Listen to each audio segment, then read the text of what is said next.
kelibsizlar? Bu ham lekin yaxshi ovqat, nima deysan? Xullas, bizga o'sha ikkita salat. Shashlikni olib kelgani bir shashlikni ko'raylik. O'zi tez bo'ladimi? Ma.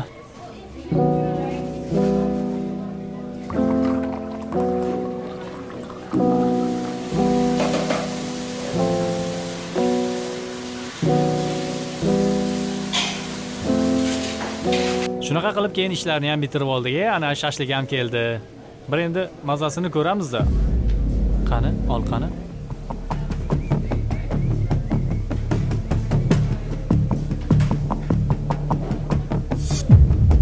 Shashlik yoqdimi senga? Ofitser! Labba aka, nima kamchilik? Kim pishirdi bu shashlikni? Tinchlikmi, yoqmadimi? Chaqir menga oshpazingni. Hozir 1 minut. Tez chaqir. Xo'p. Tinchlikmi aka? Bu shashlikni siz pishirdingizmi? Ha, men. Bu ovqatni ta'mi men xohlagandek emas.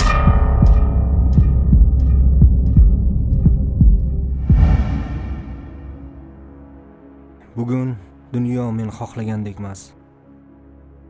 Insonlarni bir-biriga bo'lgan ishonchi, muomalasi men xohlagandek emas. Maoshim men xohlagandek emas. Hatto ustimdagi kiyimim ham men xohlagandek emas. Minib yurgan mashinam men xohlagandek emas. Oilaviy sharoitim men xohlagandek emas. Ukamning o'qishi, kontrakti men xohlagandek emas. Ota-onamning sog'ligi men xohlagandek emas. Xullas ko'p narsalar men xohlagandek emas. Sizga bor yo'g'i mana shu ovqatni mazasi yoqmaganiga shuncha baqir-chaqir qildingiz. Aytingchi, men nima qilay? Shukr qilishimiz kerak. Tinch yurganimizga shukr qilishimiz kerak. Ha, aytgancha taomingizni hozir almashtirib berishadi. Sizdan pul ham talab qilishmaydi. Faqat shu gap oramizda qolsin. Begunoh insonlar ishdan haydalishini xohlamayman. Sizlarga esa yoqimli ishtaha. To'xtang.